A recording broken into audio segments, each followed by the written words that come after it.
सकाळ माध्यम समूहानं सुरू केलेल्या अपेक्षा महाराष्ट्राच्या या अभिनव उपक्रमामध्ये आज आपल्याशी संवाद साधणार आहेत महाराष्ट्राचे युवा तडफदार नेते रणजितसिंह मोहिते पाटील. रणजितसिंहजी, तुमचं या कार्यक्रमात स्वागत आहे. रणजितजी, भारतात आणि महाराष्ट्रात 70% जनता ही ग्रामीण भागात राहते, परंतु ग्रामीण भागाचा म्हणावा तसा विकास झाला नाही. या प्रश्नाकडे आपण कसं बघता?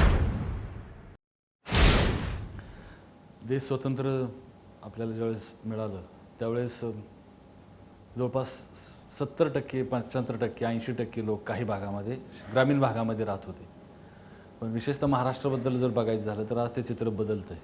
40% हे शहरी भागाचं चित्र दिसतंय आणि 60% लोकसंख्या ही ग्रामीण भागामध्ये आहे.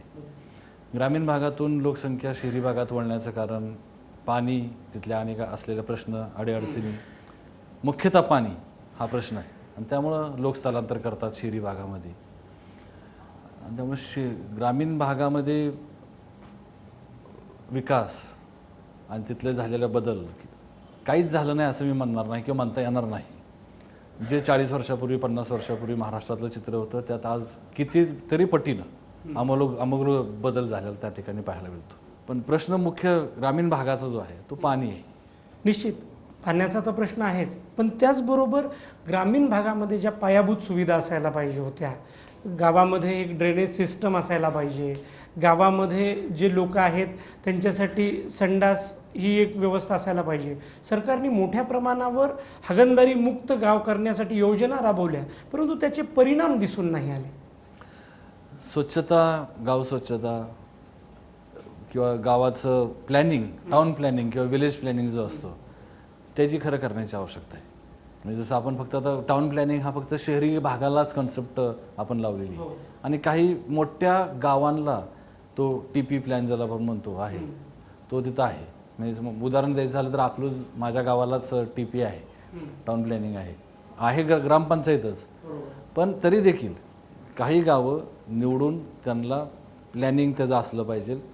रस्ते, गटर, शौचालय, सार्वजनिक इमारती, शासनाकडून येणाऱ्या सार्वजनिक इमारती, शाळा, हॉस्पिटल्स, की उद्या भविष्यात 25 वर्षात हे गाव कसं होईल, वाढणारी परिसरातली लोकसंख्या, परिसरातली असलेली औद्योगिक वसाहती हे लक्षात घेता तिथं हे गाव वाढणार आहे, 25 वर्षांनी हे गाव असं असेल, असं प्लॅनिंग सरकारने केलं पाहिजे. आणि त्याचबरोबर आता जे मगाशी म्हटलं की इंजिनियर्स मुलं नव्हती आपल्याकडं, आज ती आता प्रत्येक गावामध्ये एका दुसऱ्या परिसरात कुठंतरी इंजिनियर असलेला मुलगा भेटेल.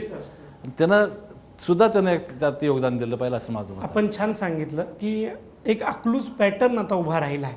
त्या अकलूज पॅटर्न नेमकं काय आहे?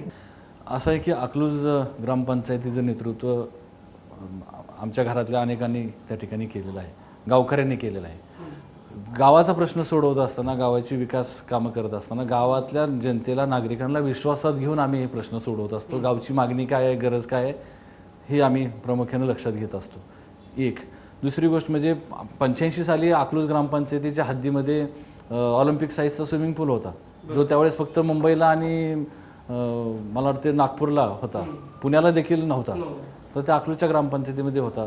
जो अर्थात सत्तेचं पाठबळ देखील लागतं आणि अनेक वर्ष महाराष्ट्राच्या सत्तेच्या राजकारणामध्ये विजयसिंह मोहिते पाटील साहेब हे आहेत आणि त्यामुळे त्यांच्यामुळं महाराष्ट्र पातळीवरच्या योजना, केंद्रातल्या पातळीवरच्या योजना ह्या जास्तीत जास्त आम्ही आणू शकलो आणि त्या ठिकाणी उभा करू शकलो. नाही, पण त्यामध्ये अकलूजमध्ये जरी आपण चांगल्या पद्धतीनं नेतृत्व दिलं, परंतु लोकांचा सहभाग कसा घडून आणला? कारण ग्रामीण भागात चित्र दिसतं, खूप चांगल्या योजना आहेत, खूप चांगल्या पद्धतीने अंमलबजावणी करता येते, पण लोक सहभागी होत नाही. नाही तर आमच्याकडं जे समजा जसं स्विमिंग टँकचा मुद्दा मी केला, 85-90 साली झाला. लोकांचीच मागणी होती की आपल्याकडे स्विमिंग टँक असावा, लोकांचीच मागणी होती की आपल्याकडे स्टेडियम असावं, जे आम्ही आता काही दिवसापूर्वी स्टेडियम अकलूजमध्ये केलेलं आहे. त्यामुळे लोकांची मागणी आहे आणि लोकही त्याला प्रतिसाद देतात आणि त्यामुळे त्या अनुषंगानं होतं. आणि त्याचबरोबर गावातलं एसटी स्टँड समजा 20 वर्षापूर्वी 30 वर्षापूर्वी आम्हाला बाहेर न्यायचं होतं, कारण की लोक वाढणार आहेत, गाव वाढतंय आणि त्यामुळे लोकांनी त्याला प्रतिसाद दिला की नाही बाबा, स्टँड आपण बाहेर गेलं, गावाच्या बाहेरच्या बाजूला नेलं तर काय अडचण नाही. भाजी मंडी बाहेर न्यायची होती, तर लोकांनी सगळ्या गोष्टींना प्रतिसाद दिलेला आहे. त्याचबरोबर ग्रामीण भागामध्ये एक महत्त्वपूर्ण समस्या आहे, ती म्हणजे आरोग्यविषयक. मूलतः त्यांच्यामध्ये तर आरोग्यविषयक जनजागृती नसते. जी प्राथमिक आरोग्य केंद्र आहेत तिथं डॉक्टर आहे तर परिचारिका नाही, किंवा दोन्ही आहेत तर औषधं नाही, अशी परिस्थिती आहे. यावर कशा पद्धतीनं मात करता येईल? डॉक्टरकडे जाऊ लागू नये ह्यासाठी पहिली समस्या काय आहे तर पाणी. बरोबर. पाणी दूषित आहे हं. आणि त्यामुळे हे प्रश्न उद्भवत आहेत. त्यामुळे ते जर स्वच्छ पाणी जर मिळालं तर हे प्रश्न कमी प्रमाणात उद्भवणारच नाहीत असं मी म्हणणार नाही. एक जे पहिलं चित्र होतं, पूर्वीचं चित्र होतं, ते आज राहिलेलं नाही. औषधांची उपलब्धता असली पाहिजे ह्याच्याबद्दल दुमत असण्याचं कारण नाही, पण आज बऱ्यापैकी मुलं म्हणजे शासनाच्या व्यतिरिक्त सुद्धा जे आज मुलं डॉक्टर्स होत आहेत, होमिओपॅथी असतील, ॲलोपॅथी असतील, ते आता आपापल्या गावामध्ये सुद्धा प्रॅक्टिस करू लागलेली आहेत. आणि त्यामुळं त्यांच्या माध्यमातून थोडाफार प्रश्न सुटतोय. त्याचबरोबर ग्रामीण भागामध्ये शिक्षणाची एक चांगली परंपरा आपल्याकडे आहे. जिल्हा परिषद शाळांमधून चांगलं शिक्षण शिकवलं जातं, परंतु आत्ता मध्यंतरीच्या काळामध्ये सगळ्यांना इंग्रजी शिक्षणाचं वेड लागलं आहे. त्यामुळे ग्रामीण भागातील जिल्हा परिषदेच्या शाळा ओसाड पडतात आणि मुलं शिक्षणासाठी शहराकडे जात आहेत. या शिक्षणाच्या बकालावस्थेकडं कशा पद्धतीनं पाहाल? नाही, एकदम त्याला एवढी टोकाची भूमिका घेण्याची आवश्यकता नाही. निश्चितच आज असं आहे की आपल्या अगोदरच्या पिढीचे कमी जरी शिकलेले असले तरी त्यांची पुढची पिढी शिक्षण घ्यावी ही भूमिका होती. नंतरच्या पिढीची भूमिका बदलली की आता इंग्रजी शिकलं पाहिजे. इंग्रजीत सुद्धा बदल झाला. कोण CBSE, ICSE हे जे दुसरे बोर्ड्स आहेत त्याचं शिक्षण गावामध्ये आणि परिसरामध्ये उपलब्ध असावं. त्यामुळे ते बदलत चाललेलं आहे. पण ह्याचा अर्थ असं नाही की ग्रामीण भागात एकदम बखाल अवस्था आहे. सुधारणा करण्याची फार आवश्यकता आहे, हे नाकारायचं काही कारण नाही. पण आज आता अनेक खुल्या व्यवस्थेमुळं सरकारने खुली भूमिका घेतली आणि शिक्षण संस्था ग्रामीण भागात निघू लागलेल्या आहेत.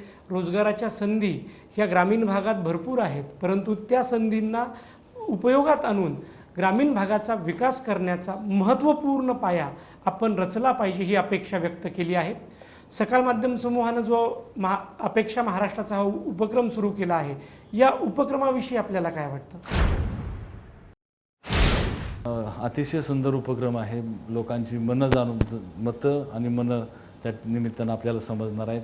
विशेषतः अभिजित पवार यांच्याशी मी ह्या विषयाबद्दल चर्चा केली आणि अतिशय सकारात्मक, पॉझिटिव्ह किंवा एक महाराष्ट्रामध्ये काही बदल घडावा अशी त्यांची स्वतःची अपेक्षा आहे. आणि प्रश्न समजावेत, राज्यकर्त्यांना ते प्रश्न समजावेत, कुठल्याही पक्षाचा असो त्या पक्षाच्या नेतृत्वाला हे प्रश्न समजावेत, अशा प्रकारची त्यांची भूमिका आहे. आणि नक्कीच ह्या उपक्रमाला माझ्यातर्फे मनापासून शुभेच्छा. धन्यवाद रणजित सिंहजी, आपण या कार्यक्रमात आलात आणि अपेक्षा महाराष्ट्राच्या या कार्यक्रमात आमच्याशी संवाद साधला. धन्यवाद.